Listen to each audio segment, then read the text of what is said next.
balding are often an unexpected and unwanted part of life. Fortunately, with recent advances in technology, hair loss can be slowed or stopped, and there are remedies for thinning hair and baldness. Hair transplants are an effective, permanent solution for replacing hair in suitable candidates.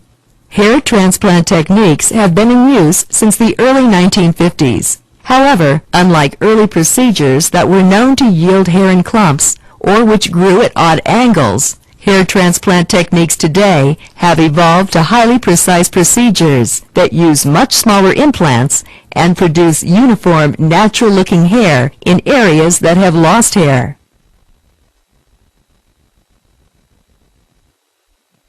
To understand how hair transplants work, it helps to understand some basic hair anatomy. A typical hair consists of the shaft, which is the part you can see above the skin, and the hair follicle beneath the surface. Hair tends to grow in small bundles, which are called follicular units. A follicular unit consists of 1 to 4 hair follicles with full-sized hairs, 1 to 2 fine vellus hairs, sebaceous glands, a small muscle, nerves, and blood vessels. Each follicular unit is surrounded by a band of collagen, and these units can be seen as independent structures when a cross-section is viewed under a microscope. At the surface, follicular units appear as a tiny group of hairs growing together. Hair transplants relocate intact follicular units from a safe donor zone at the back and sides of the head to balding or thinning areas. The follicles harvested from the donor areas are not genetically inclined to go bald, and once they are transplanted, they will continue to produce hair throughout a patient's lifetime.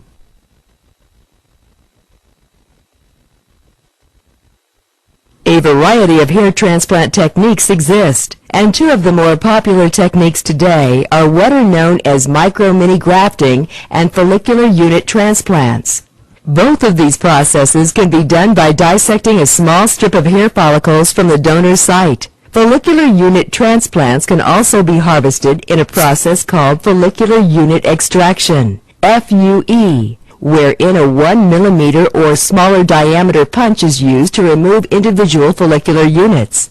When harvesting follicles from a strip, the key difference between micro-mini grafting and follicular unit transplants is that the micro-mini grafts are hand dissected into mini grafts of 1 to 6 hairs with skin between the follicles, whereas the follicular unit method takes the strip under a microscope to remove interfollicular hairless skin and dissect individual follicular units containing 1 to 4 hairs.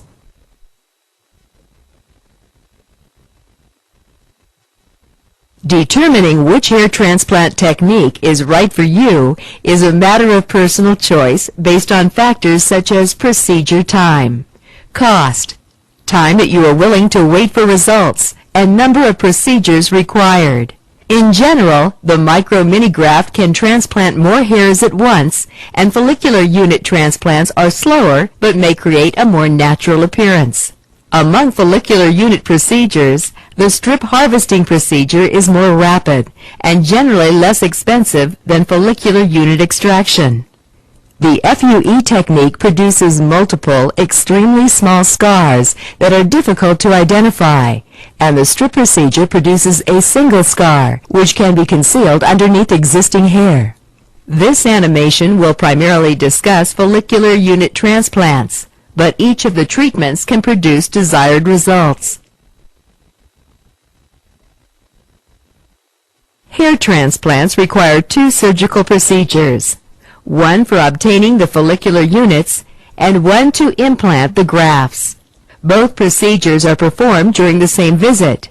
Your scalp will be scrubbed with a disinfectant solution and a local anesthetic, which typically consists of lidocaine with epinephrine, which will be injected to numb the area and help control bleeding. An incision or a punch will be used to cut vertically down into the scalp to harvest the donor hairs without damaging follicular units. The incisions are typically just deep enough to harvest the entire follicular unit, as well as some underlying fat that can be grasped while working with the grafts. The FUE technique will remove single follicular units. The strip technique involves harvesting a thin strip of donor tissue, which is subsequently divided into individual follicular unit grafts by a team of technicians. After the donor tissue is harvested, the site is sutured closed with either stitches or small staples.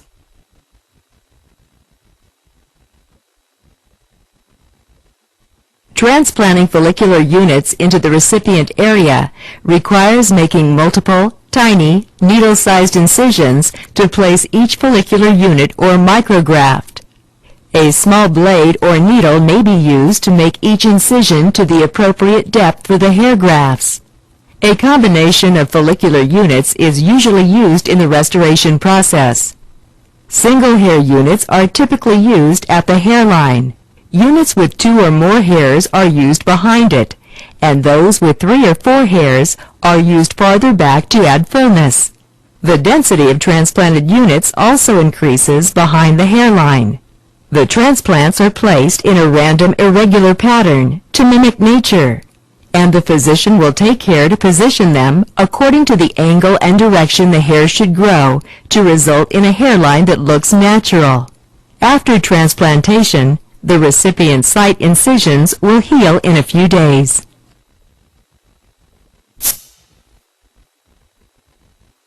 The scalp contains a large number of vessels, and immediately after the transplantation, the surrounding tissue begins nourishing the transplanted follicles. You should be able to return to work and most normal activities the day following your procedure, but should refrain from strenuous exercise and heavy lifting until any non-absorbable sutures in the donor site are removed in 7 to 12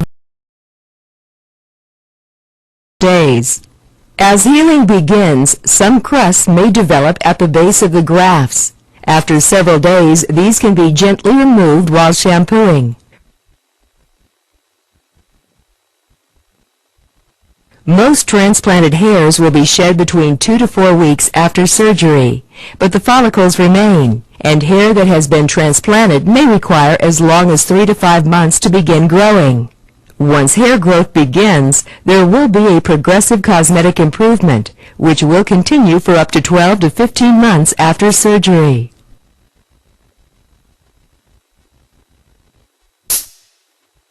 Regardless of the hair transplantation technique you choose, you may require a second or possibly even a third procedure, depending on the extent of your hair loss and degree of coverage desired. Follow-up procedures are typically performed after around 8 months, when all the implanted grafts are growing. Also, as some of the hairs surrounding the transplant may continue to be lost, a future hair transplant may be recommended to maintain even coverage. Consult with a hair restoration professional who will take into consideration your particular balding pattern, degree of hair loss, and needs in order to determine the best technique and amount of coverage to achieve optimal results for the look you desire.